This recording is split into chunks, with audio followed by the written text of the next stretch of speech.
haddii aad hore noogu xirnaan jirtay soo dhawow welcome back haddaad nagu cusub tahay fadlan riix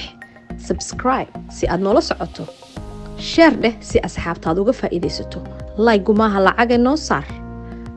please subscribe like and share thanks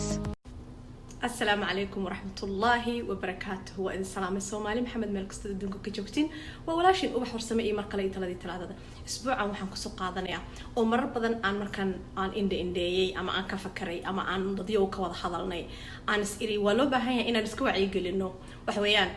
إن وحلا يقول أبحي مر والبا وحد كهذا شا إن دمرك سيدان باليالي دمرك سيدان باليالي بل كورن هادات كهذا الشيد إن rag badan oo ka sheeganaya dumarka iyo dhibaatooyinka ayaga ka soo wajaha ka soo qaad dumar badan oo haysta rag iyaga caawinaya iyaga u taagan iyaga garab siinaya howlihii kaga qaybsamay iyaga waajibka loogu lahaa rag ahaan ama aaba ahaan ama husband ahaan ka soo baxaya oo dumarkii ay dib ku hayaan ay sheeko aadayso ay markay meel aad soo noqoneen ilmihii kaga dhuumanayso big gabadhiba lama hayo kuwaasayta ma ka hadashid baa lagu yeeray big gabadhii waxaa la yiri maba la hayaba odaga bay uga tagtay caruurta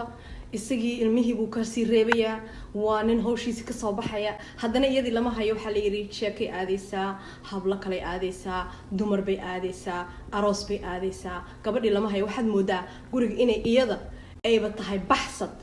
marka marar badan waan istusay waxaan idhi malaha dee meelo kale wax ka jiraan dee labadiina waa inaad sheekaysatiin oo isweydiisiin waxa ku qasbaya gabadhan inay markay baxdo dib u soo noqonaynin malaha dee adaanan la garanin inaad ka caawisid siyaabo kale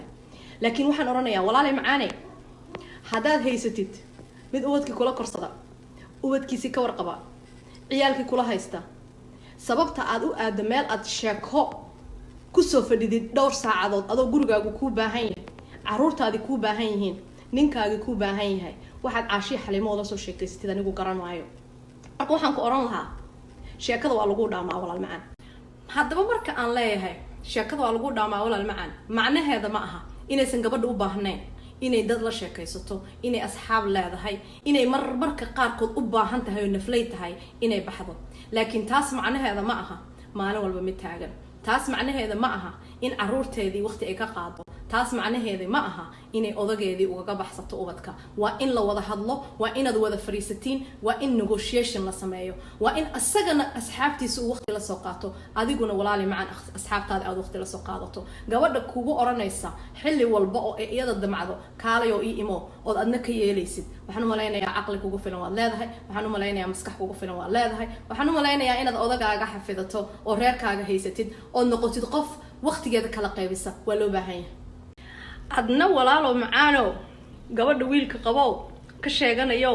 oranaya gabadhii ilmaha igaga baxsatay waa inaad ogaataa inay naflay tahay xaskaaga waa inaad ogaataa inay ubadka inta ay ka hayso adigu maqan tahay adan adigu marnaba tabaynin waa inaad ogaataa xanuunka ay leedahay markaad ubadka kaliga dhex joogto siday ku wareerinayaan hawshii guriga oo laga yaabo adigu inaadan cuno karis ku dareen oo laga yaabo adigu inaadan guri hagaajis ku dareen oo laga yaabo inaad kaliya adigu ubadka heynaysid oo ay dhib kugu tahay intaas ay ka maqan tahay ubadka kaaga maqan tahay aad leedahay alla saacaday maqneed u ogow oo ilaasho u ogow oo xafido u ogow oo dhaqaaleyso ogow howl badan bay ka haysaa ogow howl badan bay ka xigtaa ogow markay baxdo inay soo nafisto way u baahan tahay haddaba gabdhow iyo walaalahay ragga gabdhaha qabow is ilaashada gabdhow markaad baxsatiin dib dambe inaad u soo noqonaysan noqon soo noqda waqtigiina kala dhaqaaleysta mararka qaarkood oo iyadu gabadha la leeyahay way baxsatay dayay baxsanine labadiinu israaca ubadka wada kaxaysta meelaha wanaagsan bilicda sanee magaalada ee lagu soo qaato waqtiga fiican ee indhaha u roon wada aada picnic samaysta oo meel wada fariista family ka dhigta wada bixitaan gelina ayada asxaabteeda hala qaadato gelina adigu asxaabtaada la qaado gelina reerkoo dhan hays la qaato waxyaabaha qaarkood wallaahi haddii dib loo fiiriyo nabadda iyo wanaagga iyo ismaqalka iyo walaalow iyo walaalayda wax ka fiican ma jiro dagaal iyo dhib iyo maaragtay isku jeedid iyo far bay qaaday iyo far buu qaaday dee meelna lagu gaari maayo waa inaad ogaataan inaad tihiin team team work baa laydinka baahan yahay wada shaqayn baa laydinka baahan yahay isgarabsiin baa laydinka baahan yahay isgacan qabad baa laydinka baahan yahay ubadkiina way idin daawanayaan idinkay idin jeedaan waa inay idinku daydaan waa inay jacayl dareemaan insha allah